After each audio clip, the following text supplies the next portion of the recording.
అటు దేవుని మీద ఆధారపడి ఉంది. చెప్పండి, ఇంకోవైపు మనం రక్షించబడాలా వద్దనేది ఈ రెండు విషయాల మీద ఆధారపడి ఉంది. ఒకవైపు దేవుడు అందించాడు రక్షణ, సిలువలో తన విలువైన ప్రాణాన్ని పెట్టి తన రక్తాన్ని ధారబోసి రక్షణ మనకు అందించాడు. దాన్ని మనం స్వీకరిస్తే రక్షించబడతాం. దేవునికి స్తోత్రం చెప్పండి గట్టిగా. దాన్ని మనం స్వీకరిస్తే రక్షించబడతాం. రక్షణ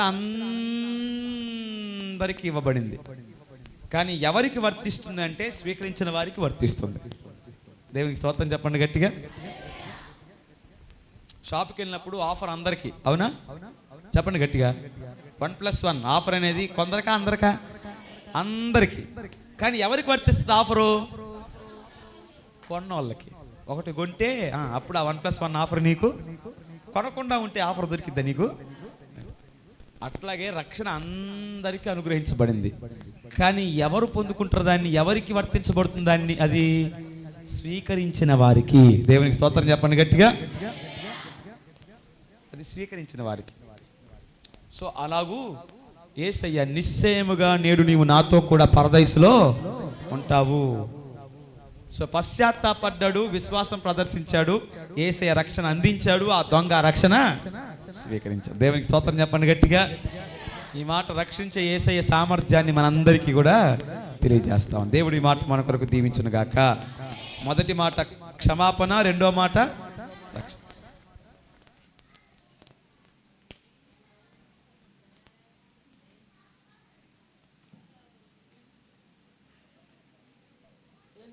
చెల్లిద్దాం. హల్లెలూయా. ఈ సమయంలో సహోదరి నూతనమ్మ ప్రార్థన చేస్తారు. అలాగనే రెండవ మాట వివరించిన వారికి, అలాగనే చదివిన వారికి, ప్రార్థన చేసిన వారికి కూడా నా వందనాలు తెలియపరుస్తూ ఉంటున్నాం.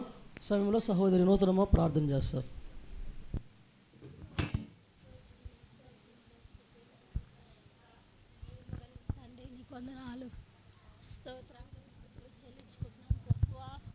అయా, మంచి శుక్రవారము, గుడ్ ఫ్రైడే నాయన మాకు ఇచ్చినందుకు నీకు స్తోత్రాలు, వందనాలు ప్రభువా.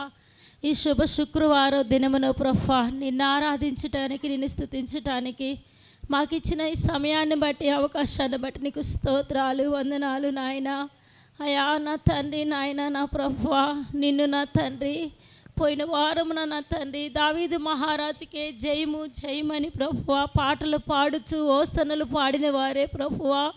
అయా మరలా శుక్రవారానికి ప్రభువా, అయా నా తండ్రి సిలువు మీద వేయాలి, సిలువుని వేయాలని ప్రభువా కేకలు వేశారు. నానా నీకు వందనాలు యేసయ్యా, నీకు స్తోత్రాలు. అయా మా కోసము, మా పాపముల కోసము, మా అతిక్రమముల కోసము, మా దోషముల కోసము ప్రభువా ప్రతిదీ నా కోసం, మా కోసం నానా అయా మాకు బదులుగా మరణించినందుకు నీకు స్తోత్రాలు నాయన. యేసయ్యా నీకు వందనాలు, స్తుతులు చెల్లించుకుంటున్నాము తండ్రి.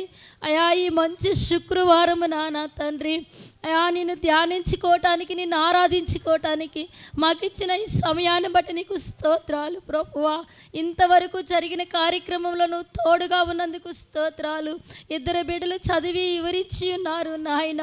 అయా మాటలు మా హృదయాల్లో ఉనికిడి చేసుకొని నాయన ముందున్న సమయం అంతట్లో నువ్వు తోడుగా ఉండి ప్రభువా, ఇంకా ఎంతోమంది బిడ్డలు చదివేయాలి ప్రభువా, ధ్యానించే వారిని జ్ఞాపకం చేసుకో తండ్రి. ఈ యొక్క ఆరాధన అంతట్లో నువ్వు తోడుగా ఉండి నీ నామానికి మహిమ తెచ్చుకోమని, కృప చూపమని, దీవించమని యేసయ్య నామములో ప్రార్థించి స్తుతించి అడిగి వేడుకుంటున్నాము తండ్రి. ఆమేన్. దేవునికి స్తోత్రాలు చెల్లిద్దాం. హల్లెలూయా. రెండు మాటలు అయిపోయినాయి, మూడవ మాట చదువుకుందాం. మూడవ మాట చదివేది యోహాను సువార్త 19వ అధ్యాయం 26, 27 వచనం. ఈ మూడవ మాట జి చిన్నకోటేశ్వరి చదివిద్ది, విజయమ్మ ప్రార్థన చేస్తారు, వివరించేవారు సీతారాములకు గారు వివరిస్తారు. సమయంలో మొట్టమొదటిగా జి చిన్నకోటేశ్వరి వచ్చి యోహాను సువార్త 19వ అధ్యాయం 26, 27 వచనాలు చదవాలని తెలియజేస్తున్నాం.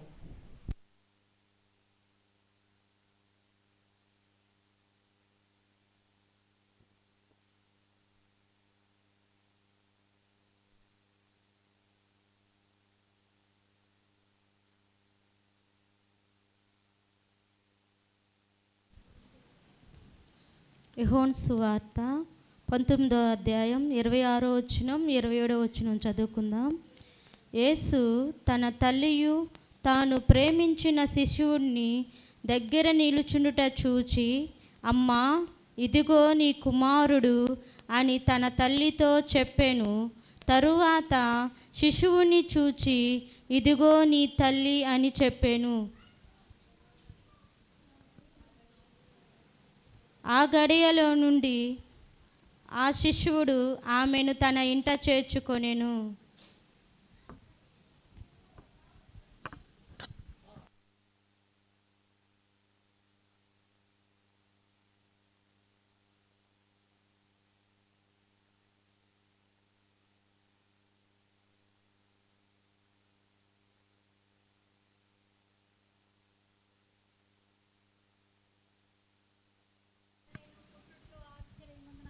చనిపోవట్లో ఆశ్చర్యముందు ప్రభా, నువ్వు ఆశ్చర్యకరుడు అయ్యా, ఆలోచనకర్తవు, బలమైన దేవుడు నాయన. అయ్యా, నువ్వు చనిపోయినప్పుడు భూమి అంతా నా ప్రభా అయ్యా చీకటి కమ్మిపోయిందయ్యా, నీకు స్తోత్రాలు నాయన. సూర్యుడు నలుపైపోయాడయ్యా, చంద్రుడు ఎరుపైపోయాడయ్యా, నీకు స్తోత్రాలు, వందనాలు ప్రభా. అయ్యా భూమి తండ్రి అయ్యా బద్దలుగా పగిలిపోయింది నాయన. గడప కమ్ము పునాదులు గడగడ వణికిపోయినాయి నాయన, నీకు స్తోత్రాలయ్యా. దేవాలయపు తెర బద్దలుగా సినిగిపోయింది నాయన, నీకు స్తోత్రాలు నాయన. ఎంత ఆశ్చర్యమో దేవా, నీకు స్తోత్రాలు నాయన. అయ్యా మా కోసం భూమి నుండి దివికి దిగి వచ్చి నాయన, ధనవంతుడు అయ్యుండి దరిద్రత నంది ప్రభా, మా కోసం అనేక శ్రమలు నొందేవయ్యా, బాధలు నొందేవు నాయన. అయ్యా నువ్వు దిగి రాకపోతే మేము ఏమైపోయేవారు అని తండ్రి. మా ప్రతి పాపముల కొరకు నువ్వు ప్రాణం పెట్టేవయ్యా, నీకు స్తోత్రాలయ్యా. నీ యవ్వన రక్తాన్ని మా కోసం దారిపోసావు నాయన.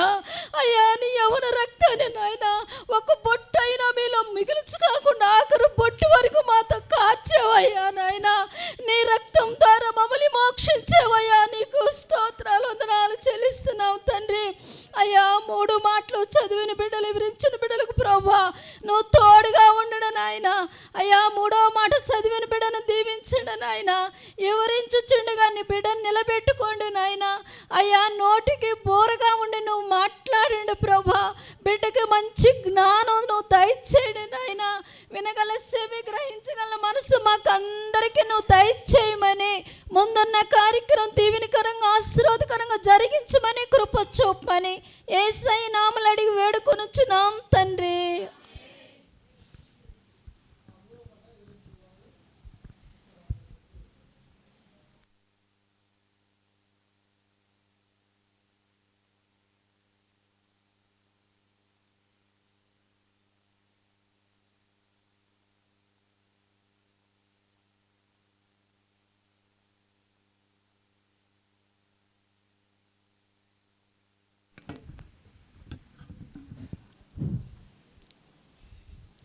దేవునికి అందరికీ శుభాలు, గుడ్ ఫ్రైడే శుభాకాంక్షలు. దేవుడు మనల్ని ఎంతవరకు కాచి కాపాడినందుకు దేవునికి స్తుతులు. ఎన్ని స్తుతులు చెల్లించినా ఆయన రుణం తీర్చుకోలేం. మన్ను స్తుతించదు, మనుషులు అయి దేవుని స్తుతిస్తున్నాం. దేవుడు మనకిచ్చిన ఈ ఆయురారోగ్యాలను బట్టి ఎంతో రుణపడి ఉండాం. కానీ మన పాపాలు, మన రోగాలు, మన వ్యసనాలన్నీ ఈ లోకంలో దేవుని రక్తంలో కడుక్కొని మనం ఎప్పుడైతే శుద్ధి చేసుకుంటామో అప్పుడు దేవునికి ఇష్టలుగా, బిడ్డలుగా, ధన్యులుగా ఉంటాం. దేవునికి ఇష్టానుసారంగా జీవిస్తాం. దేవునికి స్తోత్రాలు. మీ అందరికి వందనాలు. ఎన్నో వేల సంవత్సరాల క్రితము దేవుడు ప్రజలు ప్రవచనాలు పలికారు. యేసు ప్రభు లోక రక్షకుడు మన కొరకు పుడతాడు, మన పాపాల కోసం, మన రోగాల కోసం, మన వ్యసనాల కోసం కన్య గర్భాన పుట్టి ఈ లోకం మన ప్రతి పాపమును బట్టి ఆయన రక్తం కార్చి శిలువలో మరణించి తిరిగి లేచి ఆరోహణమైపోయి ఆయనకు ఒక రాజ్యం ఉందని ఎంతోమంది శిష్యులు, భక్తులు ఆత్మ పరవశులయ్యి ప్రవచనాలు, లేఖనాలు రాసి గ్రంథాన్ని రాశారు. దేవునికి స్తోత్రాలు. 7 మాటలు ధ్యానిస్తుండగా ఈ గుడ్ ఫ్రైడే శుభ దినమున మనం ఈ రీతిగా మందిరంలోకి వచ్చి దేవుని సన్నిధిలో ఈ 7 మాటలు ధ్యానించుకుంటూ దేవుని స్తుతిస్తున్నామంటే దేవునికి ఎంతో స్తోత్రాలు స్తుతులు చెల్లిస్తున్నాం. 2 మాటలు పలికారు. 3వ మాటలో దేవుడు నాకు ఇచ్చిన ఈ అవకాశాన్ని బట్టి, ఈ సమయాన్ని బట్టి దేవునికి స్తోత్రాలు. యోహాను సువార్త 19వ అధ్యాయము 26, 27. యేసు తన ప్రేమించిన తల్లిను తన శిశువుని చూసి, ఆ తల్లిని చూసి అమ్మ ఇదిగో నీ కుమారుడు అని అతని తల్లితో చెప్పెను. తరువాత శిశువుని చూసి ఇదిగో నీ తల్లి అని చెప్పెను.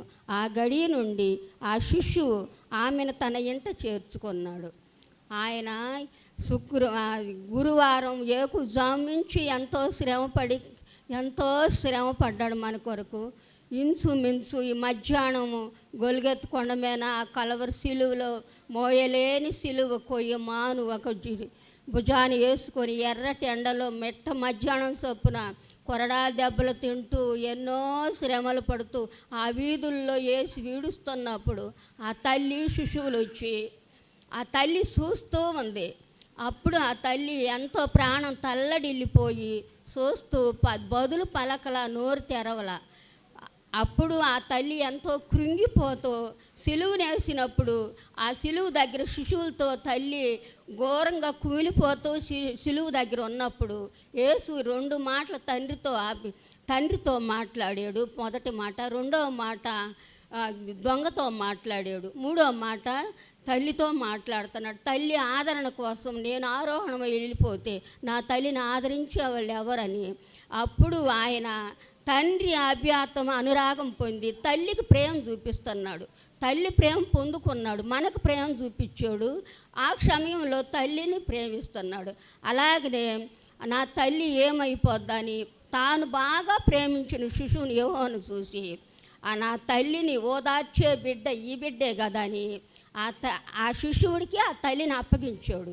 యెరూషలేములో యేసు ప్రభు పుట్టినప్పుడు యెరూషలేము ఆలయంలోకి వెళ్ళినప్పుడు ఆయనకి పేర్లు ప్రజా సంఖ్య రాయించుకున్నప్పుడు యేసు ప్రభు మరియమ్మ ఆ బిడ్డని ఎత్తుకొని యెరూషలేము దేవాలయంలోకి వెళ్ళినప్పుడు అక్కడ ప్రజా సంఖ్య రాయించుకునేటప్పుడు సిమియోన్ అని వృద్ధుడైన ఒక శిశువు మెస్సయ్య పుడతాడు, మెస్సయ్య ఈ లోకానికి వస్తాడు, అతన్ని చూడాలి, పరవశించాలని ఎన్నో సంవత్సరాల నుంచి దేవాలయంలో ఉంటూ ఆయన రాక కోసం ఎదురు చూసినప్పుడు అప్పుడు ఈ బిడ్డని ఇది ప్రజా సంఖ్య రాయించుకున్నప్పుడు తల్లి ఒడిలో చూసి ఆ బిడ్డను చూసి పరవశుడయ్యి ఆ తల్లికి ఏం చెప్పాడంటే, నీ గర్భాన్ని ఒక శూలం గుచ్చుకును గాక దిగబడును గాక అని ఆ సిమియోను ప్రవర్త మా రచనం పలికిచ్చాడు.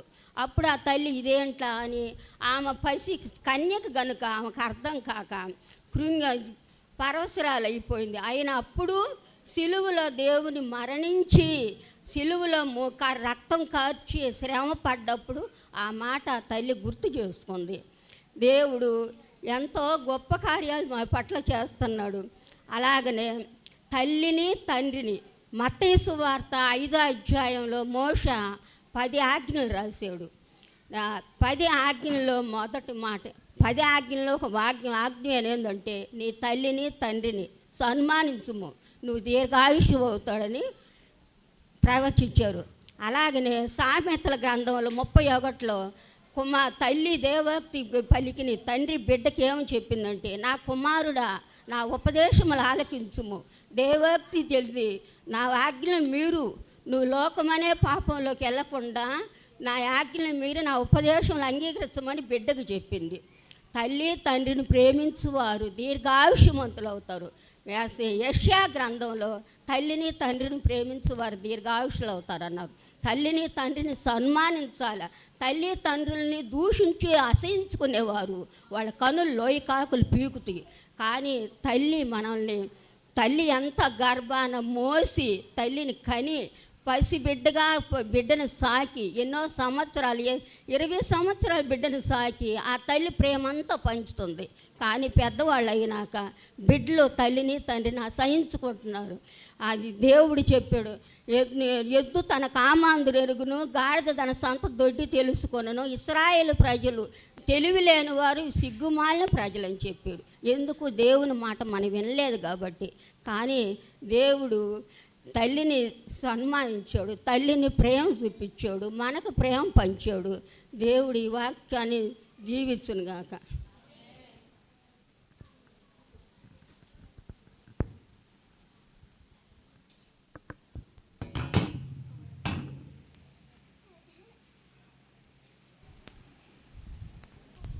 ప్రభుకు స్తోత్రం చెప్దాం. హల్లెలూయా.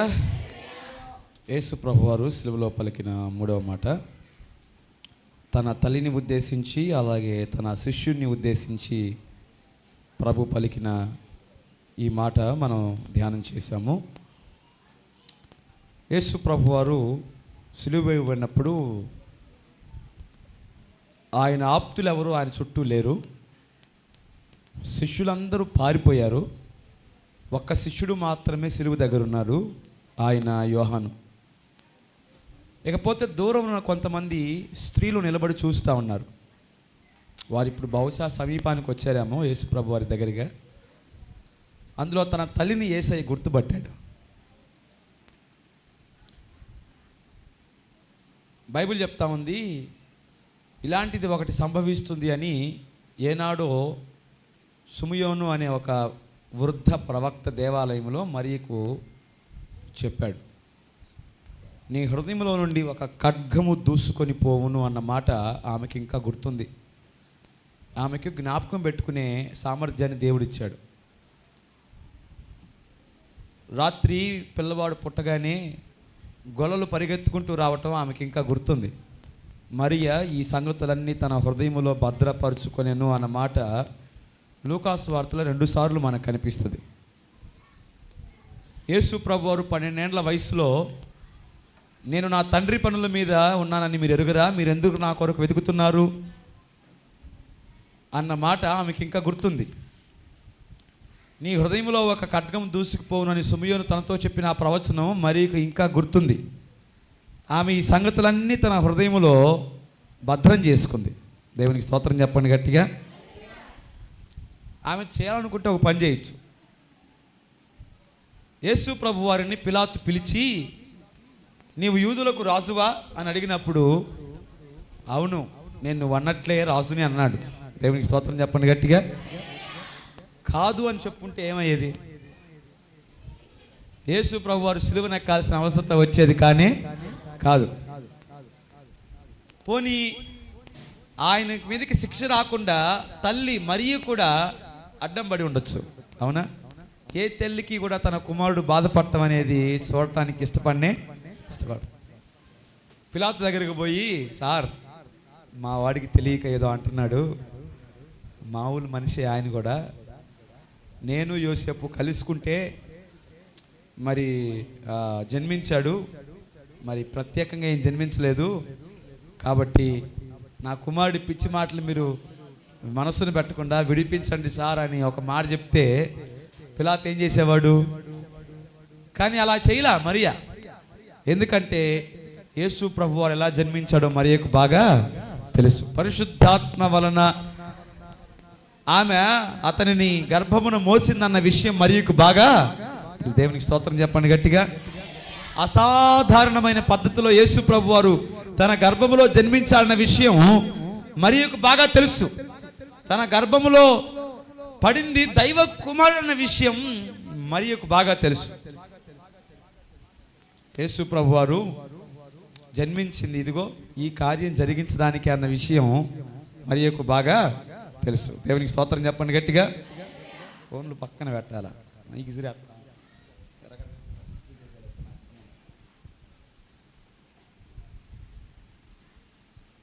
దేవునికి మహిమ కలుగును గాక. అయితే ఇక్కడ ఈ ప్రవచనాన్ని నెరవేరుస్తూ యేసు ప్రభు వారు పలికిన ఈ మాట మనం ఇక్కడ జ్ఞాపకం చేసుకుంటున్నాం. రెండవదిగా పిల్లలందరికీ యేసు ప్రభు వారు తల్లిదండ్రులను చూసుకునే విషయంలో ఒక గొప్ప మాదిరి నేర్పిస్తా ఉన్నాడు ఇక్కడ. దేవునికి స్తోత్రం చెప్పండి గట్టిగా. ఏంటంట పిల్లలందరికీ యేసు ప్రభు వారు ఆయన సులువు మీద ఉన్నా సరే కుటుంబ బాధ్యతను మర్చిపోక మహత్తరమైన గొప్ప పని చేస్తూ కూడా ఒకవైపు తన తల్లిని మర్చిపోక తన కుటుంబాన్ని మర్చిపోక కుమారుడిగా తన బాధ్యతను అక్కడ నెరవేరుస్తున్న ఆ గొప్ప సంగతిని మనం జ్ఞాపకం చేసుకుంటున్నాం. దేవునికి స్తోత్రం చెప్పండి గట్టిగా. పిల్లలందరికీ యేసు ప్రభు వారు ఈ విషయంలో ఒక మాదిరి. మరి ఇందాక ఆంటీ గారు చెప్పారు ఒక మాట, నీవు నివసించే దేశంలో నీవు దీర్ఘాయుష్మంతుడు వగునట్లు నీ తల్లిని తండ్రిని ఏం చేయాలి, ఎప్పటిదాకా సన్మానించాలి, వారు నీకు పెళ్లి చేసేదాకా. ఆ తర్వాత వారిని వదిలిపెట్టేసేయి, వారి చావుకు వారిని వదిలిపెట్టేసేయి. అవునా? బైబిలే చెప్తుంది కదా పాస్టర్ గారు, పురుషుడు తన తల్లిని తన తండ్రిని విడిచిపెట్టి తన భార్యను, వాక్యమే చెప్తుంది కదా పాస్టర్ గారు, అందుకే మేము తల్లిదండ్రులు చూసుకోమని అంటారా? కాదు, తప్పు. ఖచ్చితంగా తల్లిదండ్రుల బాధ్యత బిడ్డలదే, అందులో ఎటువంటి సందేహం లేనే లేదు. ఈ భూమి మీద నీవు జీవించినంత కాలం, నీ తల్లిదండ్రులు బ్రతికినంత కాలం వారిని గురించిన యోగక్షేమాలు తప్పకుండా బిడ్డలు చూసుకోవాల్సిందే, అందులో ఎటువంటి సందేహం లేనే లేదు. దేవునికి స్తోత్రం చెప్పండి గట్టిగా. నీవు కుమార్తెవైపోయి వేరొక వ్యక్తిని పెళ్లి చేసుకొని ఆ ఊరు దాటి ఇంకో ఊరు వెళితే దేవుడే వారిని కాపాడుతాడు. కానీ నీవు కుమారుడు అయి ఉండి నీ తల్లిదండ్రులు నీ కళ్ళ ముందే ఉన్నప్పుడు తప్పకుండా కుమారునిగా నీ బాధ్యత నువ్వు చేయాల్సిందే. దేవునికి స్తోత్రం చెప్పండి గట్టిగా. కొంతమంది కుమార్తెలు పెళ్ళైన తర్వాత కూడా ఇంకా పుట్టింటి గురించి ఆలోచన చేస్తూ ఉంటారు. అది మీ పని కాదు, అది మీ పని కాదు. అయిపోయింది, మీ కుటుంబం మారిపోయింది. ఇప్పుడు మీ కుటుంబం ఎవరు? నీ భర్త. చెప్పండి, నీ కుటుంబం ఎవరు? నీ భర్త, నీ బిడ్డలు. నీ పుట్టిన నీ కుటుంబం కాదు. నువ్వు ఒకసారి ఆ ఇంటిని వదిలిపెట్టి ఇంటికి వచ్చిన తర్వాత ఇంక ఇదే నీ కుటుంబం. ఆ కుటుంబాన్ని గురించి ఆలోచన చేస్తూ నీ కుటుంబాన్ని పాడు చేసుకోమాక. పిచ్చితనం అది, మూర్ఖత్వం అది. సో నీ ఒక్కతే కుమార్తె అయితే నీ తల్లిదండ్రులకు ఎవ్వరు లేకపోతే దేవుడు తప్పకుండా నీ తల్లిదండ్రులను సంరక్షిస్తాడు, కాపాడుతాడు. అప్పుడప్పుడు నీకు చేతనంత సహాయం వాళ్ళకి చేస్తూ ఉండు. అంతే, అంతవరకే నీ పని. కుమార్తె అయితే నువ్వు. కానీ నువ్వు కుమారుడు అయితే తప్పకుండా నీ తల్లిదండ్రుల గురించిన బాధ్యత నువ్వు తీసుకోవాల్సిందే. దేవునికి స్తోత్రం చెప్పండి గట్టిగా. కుమారుడు అయితే తప్పకుండా తల్లిదండ్రుల గురించిన బాధ్యత నీవు తీసుకోవాల్సిందే. యేసు ప్రభు వారు అలాంటి కుమారులందరికీ ఇక్కడ ఒక చక్కని మాదిరిని చూపిస్తా ఉన్నాడు. దేవునికి స్తోత్రం చెప్పండి గట్టిగా.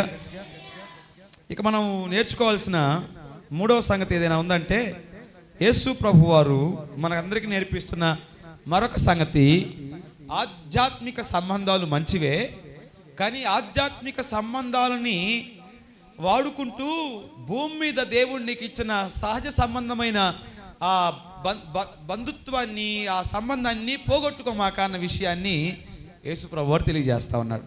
నిజమే, మనందరికీ యేసయ్య కొత్త కుటుంబం ఇచ్చాడు. ఇదంతా ఒక కుటుంబమే. కానీ ఈ కుటుంబంలో ఉన్న బంధాలు ఎంత ప్రాముఖ్యమో అలాగే దేవుడు సహజంగా నీకు ఇచ్చిన బంధాలు కూడా అంతే ప్రాముఖ్యం. ఆధ్యాత్మిక బంధాలు అడ్డం రాకూడదు కుటుంబ బాధ్యతలు నెరవేర్చడానికి. ఆధ్యాత్మికమైన బంధాలు ఆటంకం కాకూడదు, కుటుంబ బంధాలని ఆటంకపరిచే బంధాలుగా ఉండకూడదు. ఆ విషయాన్ని ఇక్కడ మనం జ్ఞాపకం చేసుకోగలం.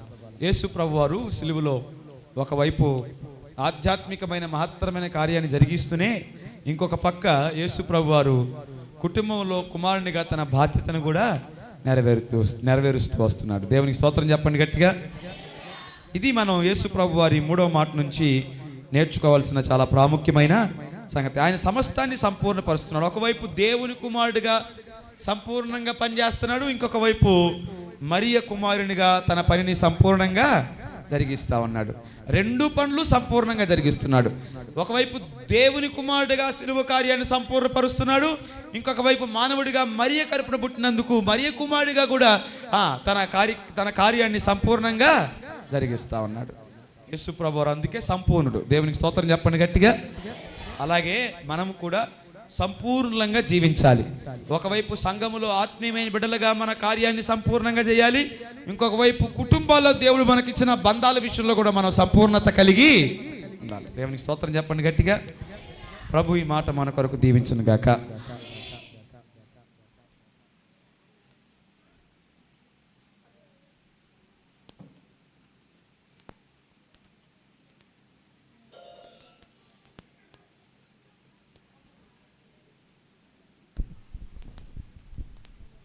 దేవునికి స్తోత్రాలు చెల్లిద్దాం. హల్లెలూయా.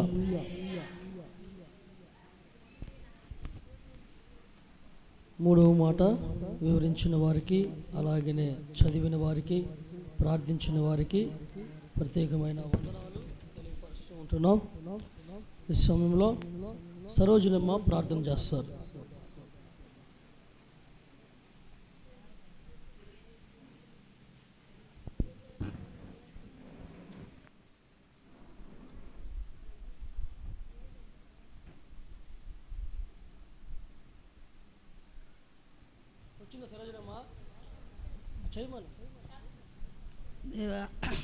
దేవానికి స్తోత్రములు నా తండ్రి, నీకు వందనములు స్తోత్రములు చెల్లించుకుంటున్నాం ప్రభా. నా తండ్రి, ఇదిగో ప్రభు నా యేసయ్య అయ్యా నా తండ్రి, శుభ శుక్రవారం ప్రభా. నా తండ్రి అయ్యా నా తండ్రి, మేము చేసిన పాపాల కోసం నా తండ్రి సిలువలో త్యాగం చేసావు అయ్యా. నీ స్తోత్రములు ప్రభా.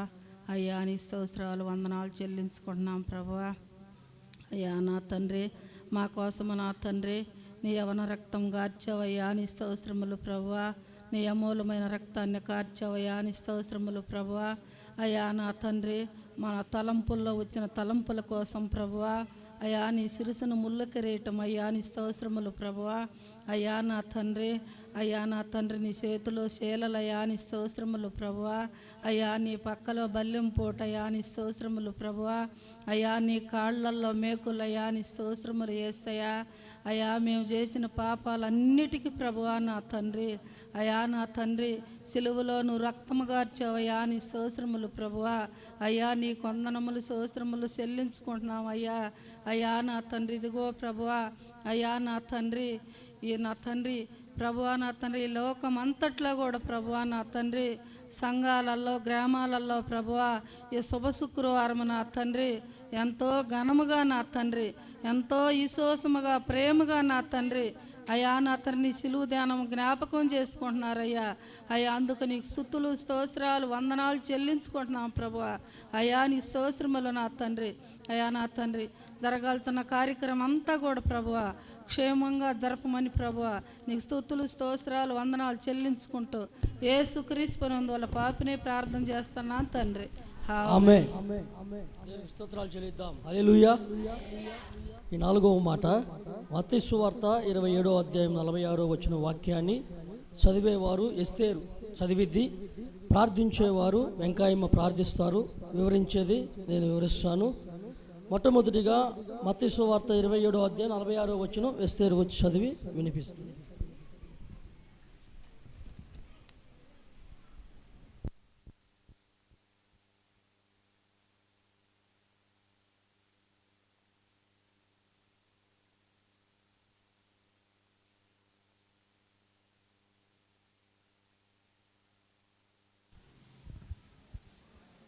ఇంచుమించు 3 గంటలప్పుడు యేసు ఏలీ ఏలీ లామా శబ్దకాని అని బిగ్గరగా కేక వేశాను.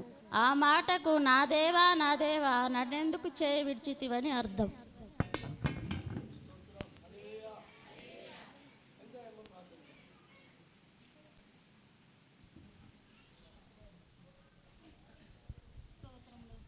స్తోత్రములు మహాగరుడా పరిశుద్ధుడా గొప్ప దేవుడా మంచి దేవా యేసయ్యా నీకు స్తోత్రాలు వందనాలయ్యా. అయ్యా మంచి శుక్రవారం శుభ శుక్రవారం అయ్యా. అయ్యా ఇదిగో నా తండ్రి బిడ్డనైనా అయ్యా 4 మాటలు చదివిన బిడ్డలను దీవించు ఆశీర్వదించు అయ్యా. అయ్యా నీకు స్తోత్రాలు వందనాలయ్యా. అయ్యా జ్ఞానం చేసే బిడ్డలను దీవించు, చదివే బిడ్డల్ని దీవించమని ఆశీర్వదించమని అడుగుతున్నానయ్యా. అందును బట్టి నీకు స్తోత్రాలు వందనాలయ్యా.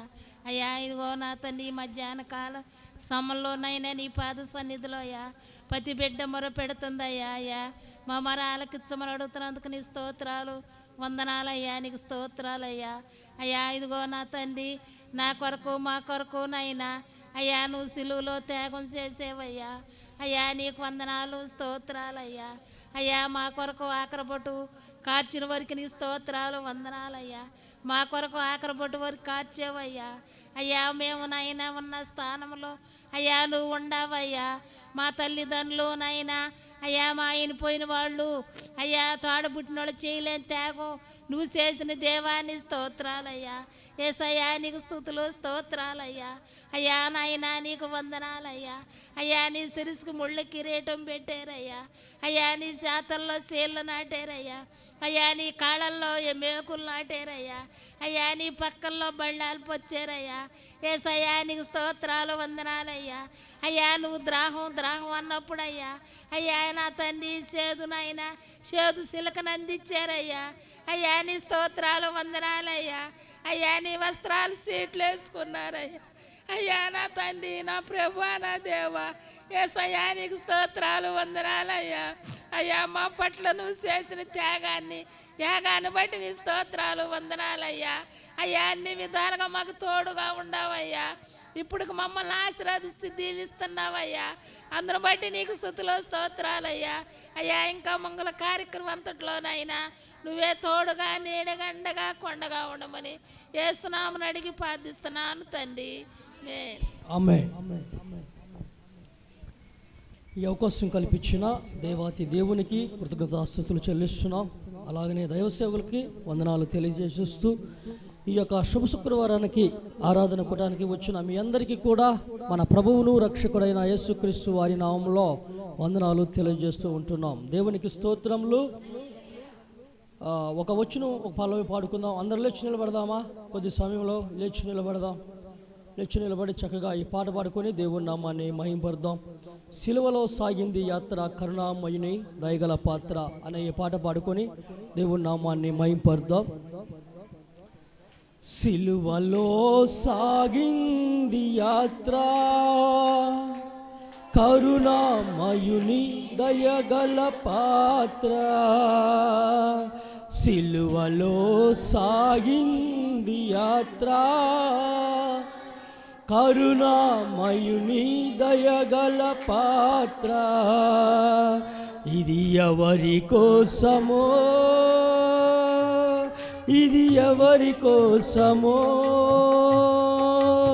ఈ జగతి కోసమే ఈ జనుల కోసం.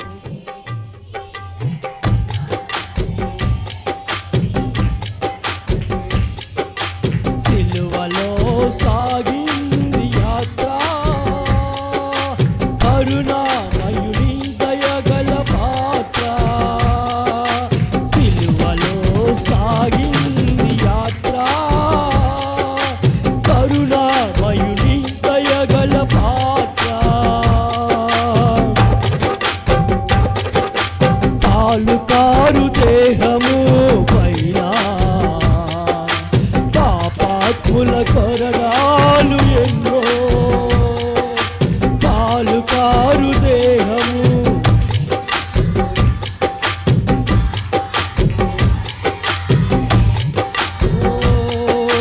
నాట్యమాడినాయి నడివీధిన నడిపాయి. నాట్యమాడినాయి నోరు తెరువలేదాయి ప్రేమ బదులు పలుకలేదాయి ప్రేమ. నోరు తెరువలేదాయి ప్రేమ అయ్యా బదులు పలుకలేదాయి ప్రేమ.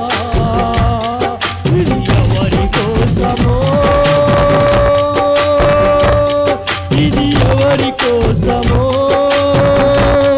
ఈ జగతి కోసమే ఈ జనుల కోసమే.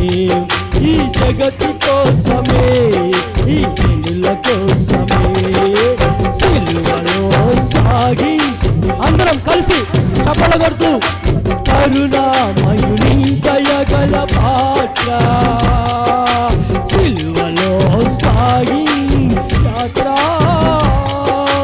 కరుణామయుని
కూర్చుందాం. కూర్చునేటప్పుడు కొంచెం ముందుకు జరిగి లైన్ చూసుకొని క్రమంగా కూర్చోవాలని ప్రభు పేరిట మీ అందరికీ కూడా తెలియజేస్తూ ఉంటున్నాం. దేవునికి స్తోత్రాలు చెల్లిద్దాం. హల్లెలూయా. చక్కగా 3వ మాట వివరించిన వారికి, అలాగే చదివిన వారికి, ప్రార్థించిన వారికి కూడా ప్రత్యేకమైన వందనాలు తెలియజేస్తూ ఉంటున్నాం. 3 మాటలు చక్కగా వివరించి ఉన్నారు. ఈ సమయంలో 4వ మాటను మనము ధ్యానించుకోబోతూ ఉంటున్నాం. ఈ 4వ మాట ప్రభువైన యేసుక్రీస్తు ఆక్రందనతో మాట్లాడిన మాట. తను ఎడబాసినట్లుగా మనకు తెలియపరుస్తూ ఉంటున్నాడు మన యొక్క ప్రభువైన యేసుక్రీస్తు. ఈ యొక్క 4వ మాటలో, ఆ యొక్క 4వ మాటలో తను ఎడబాసినట్లుగా, తండ్రి ఎడబాసినట్లుగా ఉంటున్నప్పుడు తను పలుకుతున్న మాట ఏంటంటే, యేసు ఏలీ ఏలీ లామా సబక్త అని బిగ్గరగా కేక వేసెను అనని మాట్లాడుతూ ఉంటున్నాడు. ఆయన ఏలీ ఏలీ లాబా సబక్త అని బిగ్గరగా కేక వేశాడో, కేక వేసినప్పుడు ఆ మాట అర్థం చేసుకునే పరిస్థితిలో అక్కడ ఉన్న జనులు ఉండలేదు. అయినప్పటికీ కూడా అర్థం చేసుకోపోయినప్పటికీ ఆ మాటకు అర్థం కూడా చక్కగా కింద వివరించాడు. ఏమనంటే, నా దేవా నా దేవా నన్నెందుకు చెయ్యి విడిచితివి అనని ఆ మాటకు అర్థమని వివరించాడు. ఆ మాటకు అర్థము వివరించే ఈ లోపే అక్కడ ఉన్నవారు అందరూ కూడా ఆ ప్రభువైన యేసుక్రీస్తు పలికిన మాటకు హేళన చేసిన వారిగా కింద వచనాల్లో చూస్తున్నట్లయితే కనపడుతుంది. ఏమనంటే, ఈయన ఏలియా దేవుడు ఏలియాను పిలుస్తున్నాడేమో, ఒకవేళ ఆ ఏలియా వచ్చి ఇతనిని రక్షిస్తాడేమో, ఒకవేళ పిలవమనో అనే విధంగా వీరు ఇక్కడ మాట్లాడుతున్నట్లుగా కూడా మనకు చక్కగా తెలియపరుస్తూ ఉంటున్నారు. కింది మాటలో చూస్తున్నట్లయితే, వెంటనే వారిలో ఒకడు పరిగెత్తుకొని పోయి స్పంజి తీసుకొని చిరకలో ఉంచి రెల్లును తగిలించి ఆయనకు త్రాగనిచ్చును. తక్కిన వారు ఓరకుండి ఏలియా అతను రక్షింపవచ్చునేమో చూద్దాము అనిరి. యేసు మరలా బిగ్గరగా కేక వేసి ప్రాణమును విడిచారు. ఆ విధంగా వారు మాట్లాడుకుంటూ ఉంటున్నారు. కానీ ప్రభువైన యేసుక్రీస్తు వారు సిలువలో ముందుగానే చక్కగా తెలియపరిచారు. తన పలికిన మాటకు నా దేవా నా దేవా నన్నెందుకు చెయ్యి విడిచితివి అనని చక్కగా పలికినట్లుగా ఇక్కడ ప్రభువైన యేసుక్రీస్తు వారు మనకు తెలియపరుస్తూ ఉంటున్నాడు. ఈ యొక్క మాట పలుకుతూ ఉంటున్న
చక్కగా మాట్లాడుతూ ఉంటున్నాడు.